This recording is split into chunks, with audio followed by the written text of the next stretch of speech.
ಚಲಿಸ್ತಾ ಇದ್ದ ರೈಲಿನಿಂದ ಇಳಿಯುವ ವೇಳೆ ಹಳಿಗೆ ಬೀಳುವಂತಹ ಅಪಾಯಕ್ಕೆ ಸಿಲುಕಿದ್ದ ವ್ಯಕ್ತಿಯೊಬ್ಬರನ್ನ ನಿಲ್ದಾಣದ ಪಾಯಿಂಟ್ಸ್ ಮ್ಯಾನ್ ಸಿಬ್ಬಂದಿ ತಮ್ಮ ಜೀವದ ಹಂಗನ್ನು ತೊರೆದು ರಕ್ಷಿಸಿದಂತಹ ಘಟನೆ ಭಟ್ಕಳ ತಾಲೂಕಿನ ಮುರುಡೇಶ್ವರ ರೈಲ್ವೆ ನಿಲ್ದಾಣದಲ್ಲಿ ನಡೆದಿದೆ.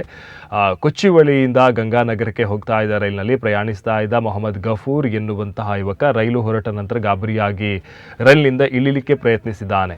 ಈ ಸಮಯದಲ್ಲಿ ಕಾಲು ಜಾರಿ ಬಿದ್ದ ಅವನನ್ನು ನೋಡಿ ನಿಲ್ದಾಣದ ಪಾಯಿಂಟ್ಸ್ ಮ್ಯಾನ್ ಗಣಪತಿ ನಾಯ್ಕ ತಕ್ಷಣ ಅವರನ್ನು ಅಪ್ಪಿ ಹಿಡಿದು ಹಳಿಗೆ ಬೀಳುವ ಅಪಾಯದಿಂದ ಪಾರು ಮಾಡಿದ್ದಾರೆ. ಗಣಪತಿ ನಾಯ್ಕ ಅವರ ಕಾರ್ಯಕ್ಕೆ ವ್ಯಾಪಕ ಶ್ಲಾಘನೆ ವ್ಯಕ್ತ ಆಗಿದೆ.